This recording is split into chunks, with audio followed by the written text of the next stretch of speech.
বাংলাদেশ জামাত ইসলামের কাছে আপনারা যারা সনাতনী ধর্মের লোক রয়েছেন তারা কতটুকু নিরাপদ? এই যে একটা প্রোপাগান্ডা বিভিন্ন কায়দায় ছড়ানো হয় যে জামাত ইসলাম ক্ষমতায় আসলে পরে স্বাধীনভাবে ধর্মীয় অনুষ্ঠান বা ধর্মাচরণ করতে পারবে না, এটা সম্পূর্ণ মিথ্যা। বাংলাদেশ জামাত ইসলাম দৃঢ়ভাবে বিশ্বাস করে তা যার যার ধর্ম স্বাধীনভাবে পালন করতে পারবে, এবং আমরাও আশা রাখি বাংলাদেশের সকল সনাতনীরা তাদের যে ধর্মীয় আচরণ আছে যেভাবে এতকাল পালন করে আসছে, বাংলাদেশ জামাত ইসলাম ক্ষমতায় আসলে তারা তাদের ধর্ম ঠিক সেইভাবেই পালন করতে পারবে।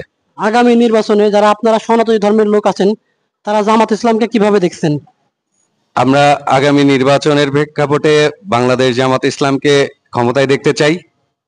আর কেন দেখতে চাই, আমরা বাংলাদেশে অন্যান্য অনেকগুলো দল দীর্ঘ বছর ধরে তারা শাসন করে গেছেন।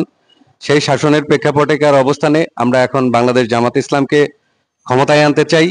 তারা মহান সৃষ্টিকর্তার আইন চাই এবং সৎ লোকের শাসন চাই। তারা হচ্ছে সৎ এবং দক্ষ লোক দিয়ে দেশকে শাসন করতে চাই, যে কারণে আমরা বাংলাদেশ জামাত ইসলামকে ক্ষমতায় আনতে চাই। যারা বলে থাকে বা করে থাকে তাদের কাছে আমার উল্টো প্রশ্ন, যে জামাত ইসলাম এদেশের প্রেক্ষাপটে দীর্ঘকাল রাজনৈতিক মাঠে তারা নিজেদেরই আহ কি বলে রাজনীতিটা করতে পারে নাই, তারা আমাদের কাছে ওইভাবে পৌঁছাইতে পারে নাই। দীর্ঘদিন পরে তাদের সুযোগ হয়েছে, তারা আমাদের কাছে পৌঁছে আমাদের কাছে তাদের যে আস্থার জায়গাটা তারা অর্জন করার দিকে দিকে দিনে দিনে ধাবিত হচ্ছে।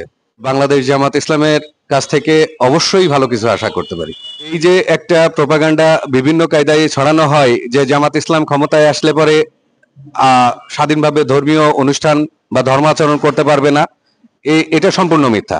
বাংলাদেশ জামাত ইসলাম দৃঢ়ভাবে বিশ্বাস করে তা যার যার ধর্ম স্বাধীনভাবে পালন করতে পারবে, এবং আমরাও আশা রাখি বাংলাদেশের সকল সনাতনীরা তাদের যে ধর্মীয় আচরণ আছে যেভাবে এতকাল পালন করে আসছে, বাংলাদেশ জামাত ইসলাম ক্ষমতায় আসলে তারা তাদের ধর্ম ঠিক সেইভাবেই পালন করতে পারবে। আমি আশা রাখি দেশে নতুন কোন দলকে ক্ষমতায় আনতে চাইলে তারা অবশ্যই বাংলাদেশ জামাত ইসলামকে ভোট দিবে।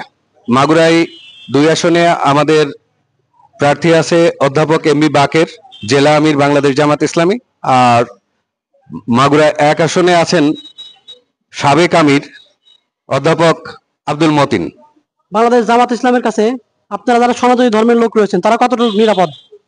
আমার মনে হয় আগামী দিনে যদি তারা রাষ্ট্র ক্ষমতায় আসে, সনাতনী কৃষ্টি সম্প্রদায়ের লোকজন শতভাগ নিরাপদ থাকবে। আমার জানা মতে এরকম কোনো নজির বা কোনো দৃষ্টান্ত এখন পর্যন্ত সমাজে কেউ দেখাইতে পারে না যে জামাত ইসলাম কারোর ক্ষতি করছে।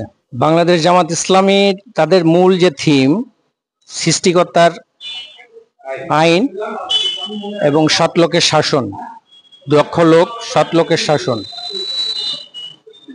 এরপরে ভিত্তি করে আমার মনে হয় সনাতনী কৃষ্টির যারা আছেন তাদেরকে এই দলের প্রতি আকৃষ্ট হওয়া উচিত এবং তাদের আগামী সংসদ নির্বাচনে ভোট দেওয়া উচিত।